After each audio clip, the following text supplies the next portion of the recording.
धान मंडी उद्घाटन कले पाटना विधायक अखिल चंद्र नाइक।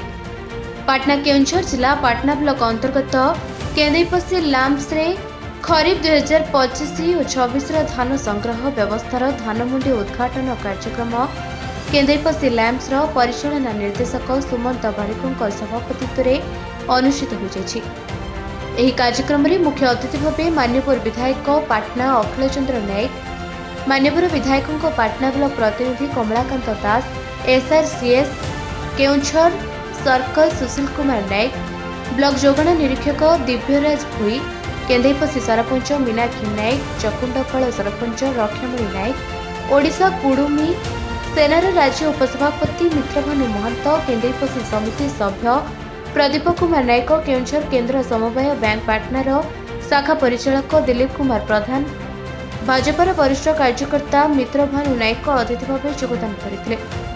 कार्यक्रम को परिचालना करथिले अरुण कुमार महंत। प्रथम दिन में 12 जन चाषी धान किणा जाइथिला।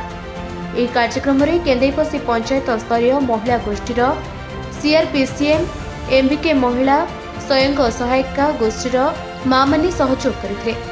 ଆଜି ବହୁତ ଖୁସିର କଥା କେନ୍ଦେଇପସି ଧାନ ମଣ୍ଡି ଉଦ୍ଘାଟନ ସମାରୋହ। ଏଠି ଧାନ ମଣ୍ଡି ଗତ ବର୍ଷ ମଧ୍ୟ ମୁଁ ଆସି ଓପନ କରିଥିଲି। ଆଉ ସେଦିନର ପରିସ୍ଥିତି ଆଜି ପରିସ୍ଥିତି ନିଶ୍ଚିତ ଭାବେ ଆପଣ ସମସ୍ତେ ଅନୁଭବ କରୁଥିବେ। ପ୍ରକୃତରେ ସରକାର କେତେ ଯତ୍ନଶୀଳ ଅଛନ୍ତି। धान मंडी को हम चाषी मैंने ठीक सुखरे धान देवे तार प्रतिकार करा समस्त व्यवस्था करा सरकार स्तर समस्त प्रस्तुत आम भाई मैंने चाषी भाई मैंने समस्त प्रस्तुत। तेणु आम श्रृंखला सहित समस्त धान देवा और ठीक ठीक भाव धान देवा ठीक पैसा पाइबा कौन विशृंखला हम ना। ये गोटे कही कमिटी करने कमिटी जहाँ जहाँ समस्या ये आसो समस्त मिसिक समाधान करा कौन समस्या आगे दबानी। आगामी दिन देखते यही केन्देपसी मंडल गोटे आदर्श मंडल मन ठिया हे परिवर्तन कर। धन्यवाद। केउंझर दशरथ बारिकों रिपोर्ट निरपेक्ष न्यूज।